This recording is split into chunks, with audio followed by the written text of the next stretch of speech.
Yo, you guys, this is Blacklist to the Abyss, and you're watching my review for Hunter x Hunter 2011, episode 144. Alright, and I'm not gonna, I'm kind of tired, so I'm just gonna go through this real quickly. Okay, well, not real quickly. I'm still gonna give you guys a quality review. I'm just saying, you know, I'm just not gonna try and talk for 20 freaking minutes about this. Okay, so this episode starts off with Cheadle and Ging. Okay, and essentially, it's Ging giving her advice on how to win. I mean, that's pretty much the gist of it right there. Okay, he mentions the fact that Pariston isn't trying to win or lose, which is interesting, and that Cheadle is playing to win. However, her playing to win makes her predictable. All right, so Pariston can just figure out everything she's going to do.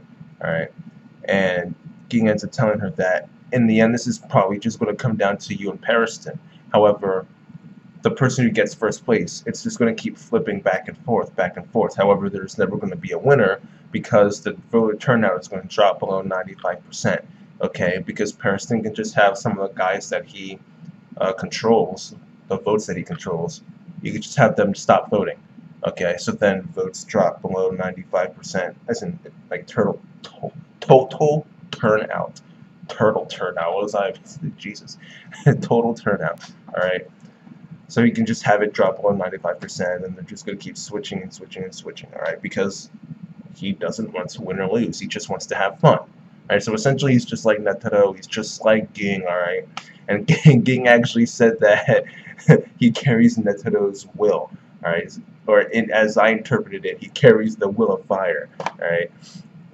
And let me tell you this, alright? Chopper did not like that at all, okay? Because Cheadle, when she started yelling and stuff, you could hear the Chopper in her voice. You could hear the Chopper, alright? It just, you could tell, alright? If you didn't know before, then now you know, okay? That's very clearly, it's very obviously Chopper's voice, alright? And I thought that after he heard Cheadle getting all worked up, Ging was just gonna leave. And just say, you know what, I don't feel like dealing with this. You're a pain to deal with when you get like this. But he actually did decide to stay.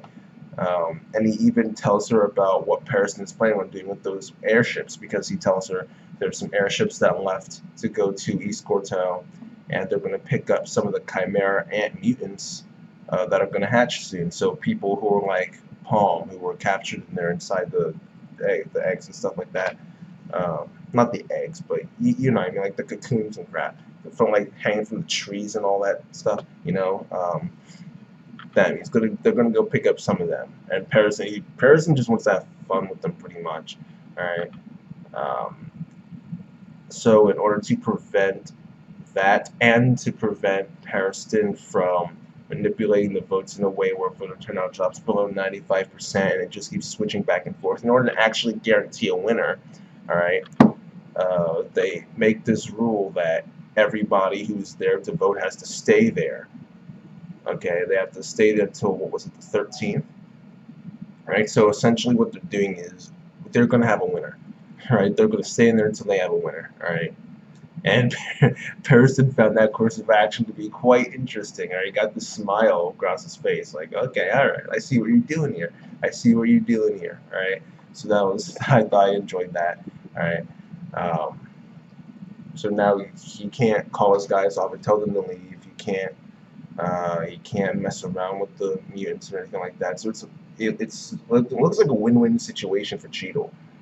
I mean, not really, because he does still control a lot of votes. So I mean, all it's doing is making it end sooner, but it doesn't change the fact that they're still not doing well. He still has a ton of votes, so I mean, they still have a little bit more work to do, but that comes later in the episode, right?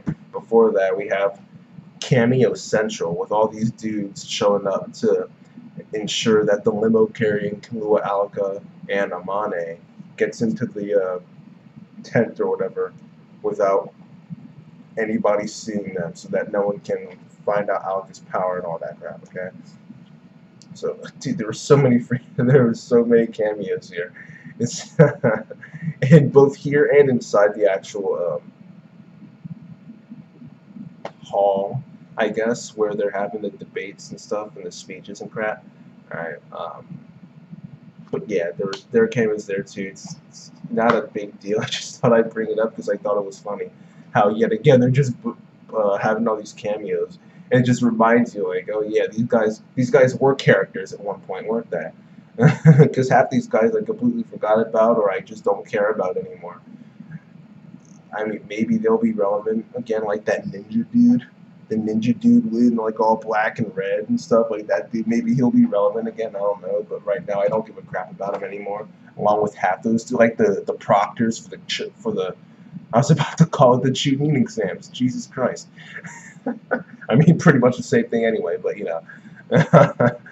That's pretty much what the tuning exams are based off of the hunter exams. The proctors from the hunter exams, like these dudes. It's whatever. Moving on. Right? Speeches. Okay. Misaista. This dude just kind of comes out and says, "Hey, everybody vote for Cheadle." All right. But Cheadle steps up and says, "Everybody vote for Leorio." So everybody was caught off guard by that. Misaista and Leorio. Pariston was caught off guard too. Even he, like, his eyes widened a little bit there. You know, like he was like, "Oh wow, okay."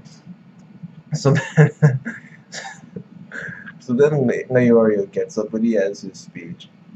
And this was funny, alright, because he was being serious, but at the same time he was just funny because he's talking about Gon and how Kaluuya's doing all this stuff for Gon and Morel's doing all this stuff for Gon and his friends are doing all this stuff to help Gon.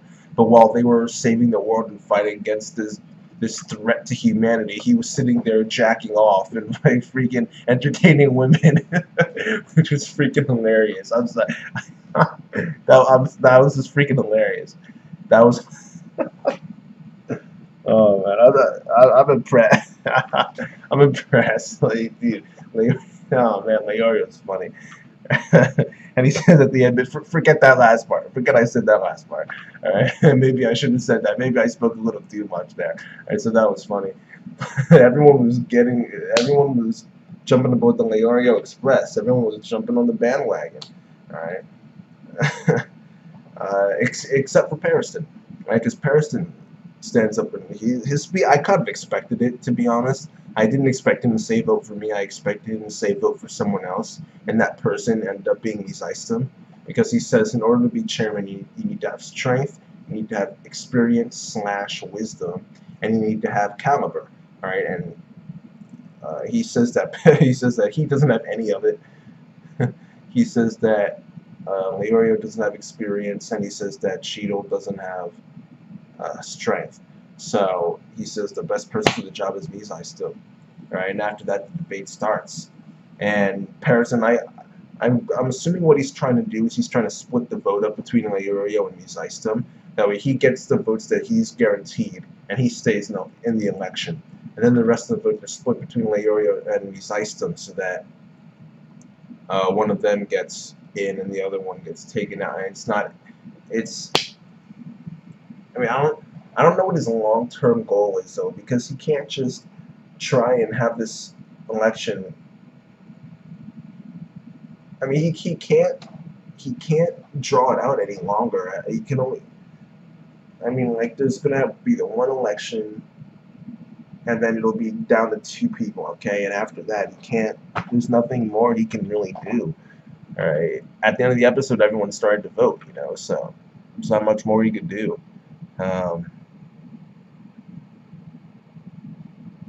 Yeah, I'm interested to see how this finishes. Cheadle and Misaista, these two were just saying, hey, you know what, at this point, I don't care who wins, as long as it's not Pariston.